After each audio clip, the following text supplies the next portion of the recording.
This section here with Mike and the Tall Man is where the real meat is, and that's what I wanted to focus on. If Phantasm 4 does that, if it focuses on the Mike and Tall Man mythos, puts Reggie off to the side, and maybe gives him just a few minutes of screen time, then I would be on board with it. Crap.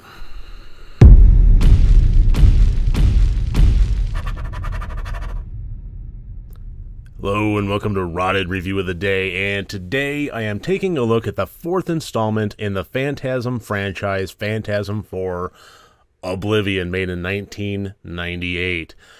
Now, I said in my review of Phantasm 3 that the thing that interested me the least about the movie was what they focused on seemingly the most, which was the Reggie character's action hero attempt.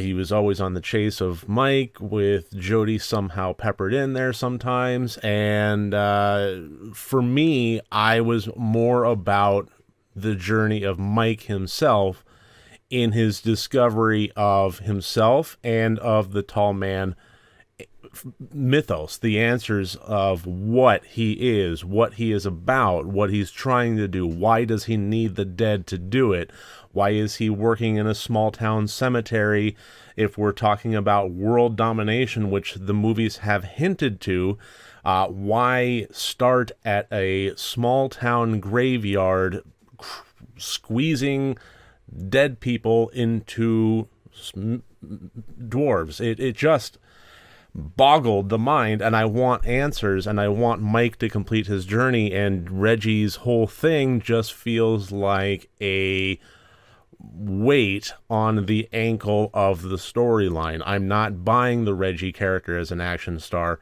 and I don't really think that that adds a whole lot to the Phantasm franchise. The part of it that I do like, I'm still not on board, and unfortunately, number 4 is a lot more of the same. This really does focus on Reggie and Mike in fairly equal parts while still trying to maintain Reggie's action hero status, which just doesn't work.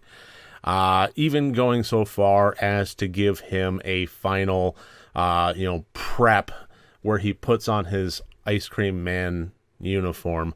That's right, the good humor man is locked and loaded, and I'm not buying it. It wasn't the most interesting part of the movie for me, and it detracted from the rest of it, while the rest of it still left itself ambiguous.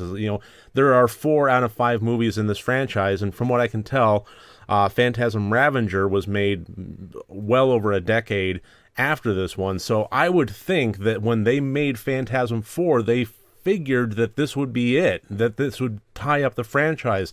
So now it's time to answer questions, now it's time to tie up loose ends. And did they? Well, we'll see in the details when we get into the categories. As always, 4 different categories, each one worth up to 25 points for a total possible score of 100 points. And the plot of this one picks up right where the last movie left off, as these movies do. This has been a fairly linear thing. If there are any time jumps, it is not directly between movies. They tend to bookend each other nicely. But this one starts out with Mike going down the road and Reggie trying to follow, and the Tall Man is taking Mike for a bit of a existential acid-tripped journey ride that winds up with him in the desert, with the car broken down and having to go through self-discovery through the metal pole barriers, going from one timeline to another, and ultimately trying to find his fate.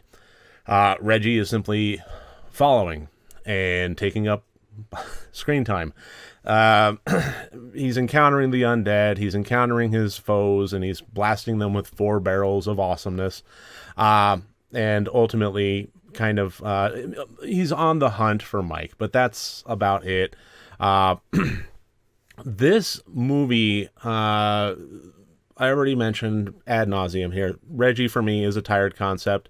Mike's discovery in the desert, it worked a bit. There were parts of it that I liked. There were parts of it I didn't. The whole rebuilding of sphere bomb whatever thing out of old car's engine parts, the whole telekinesis thing that he starts to develop in the desert. To what end? Is he trying to be groomed to be the next tall man? If so, to what end? The movie is not great about tying up these loose ends. It's not great about answering these questions. It's actually better at asking more of them, which makes me wonder how much, again, I mentioned in part 3 review, how much of this is established, is written, is agreed upon, and is the mythos that they are now delivering to us, versus how much of this is just throwing random darts at a dartboard blindly, and basically saying, well, this looks interesting, let's put it on film. But regardless, Mike develops telekinesis. So that part was kind of I like the concept, but it really didn't go anywhere. They also incorporated some backstory of the tall man. At least when he was it showed that he started out as a human, as Jebediah, who was a cemetery caretaker / inventor, and developed the tuning fork portal system there, and when he went through it, he came back as the tall man, a changed individual. What that actually means, don't know. I liked it. I liked the whole, watching him interact with the characters as Jebediah, and the contrast between that and the tall man character. But this movie also incorporated some used and unused, a lot of unused footage from the first movie. When Don Coscarelli made Phantasm, he made a lot of movie that wound up getting left on the editing room floor. And they incorporated a lot of that into this movie as flashbacks, as sequences and scenes that I really, really liked. It actually worked very well. I was surprised how coherent this was, considering the lack of coherency in just what they were putting to screen in the first place. So, a lot of points taken away, some points added on. Altogether, I wound up in, I gave it 7 out of 25 points for the plot. The intent, man, I really, at this point, I'm having trouble with this one. Is this a scary movie? No, this has dropped all pretense of trying to be a horror movie at this point, in my opinion. It is trying to be its own thing. It is trying to be an action movie with some undead elements to it, and just nothing scary, nothing even really horrific at this point. Is it trying to be an action movie? Well, I already established that it is, but is it successful at that? I would say no, not really. It's a little bit laughable in that. Watching the ice cream man stroll down the desert confidently with his white button-down shirt and white pants and his little tie there. It's not a sellable image for an action film. Is it trying to explain and wrap up and tie up the mythos? Probably. Did it do it very well? I would say no, it really didn't. It continued the mythos. It asked several more questions, but for every one that it answered, it left the door open on many others. But in a 1998 interview with Don Coscarelli, he was talking about filming this, and he said in that interview that he is doing this strictly to make money out of the franchise. And while that may not be the most noble effort as far as putting a bow on this love letter story that you've developed since the 70s, I respect the honesty there. So again, a lot of points taken away. Some points added back on. Tip of the hat to the honesty there. As to whether it was successful at making the money, I actually don't know. This was direct-to-video. I don't really have any numbers on box office gross, anything like that. But I'm going to add on a few points for the honesty and wind up with an intent of 7 out of 25.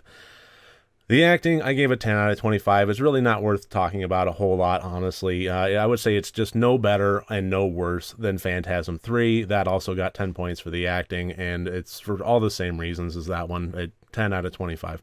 The technical, I gave a 17 out of 25. This was fairly average special effects. I would say no better or worse than the last one.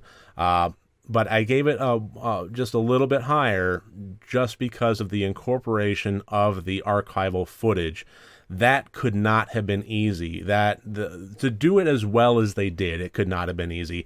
What they incorporated from the editing room floor of the first movie, I really, really liked how seamless it was, how it contributed to the storyline.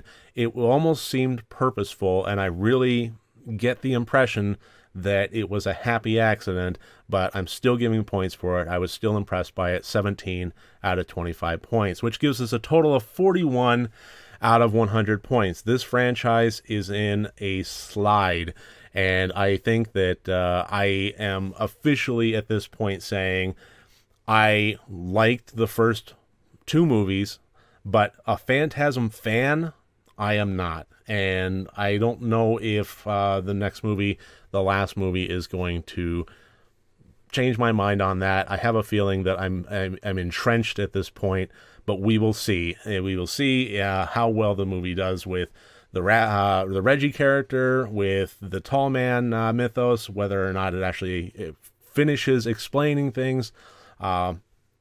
We'll get there in tomorrow's video, but for today, I really thank you for joining me here. That's my review of Phantasm 4, and if you like these videos, please click like and subscribe. Otherwise, next time you want to watch a horror movie, first make sure that it's good and rotted.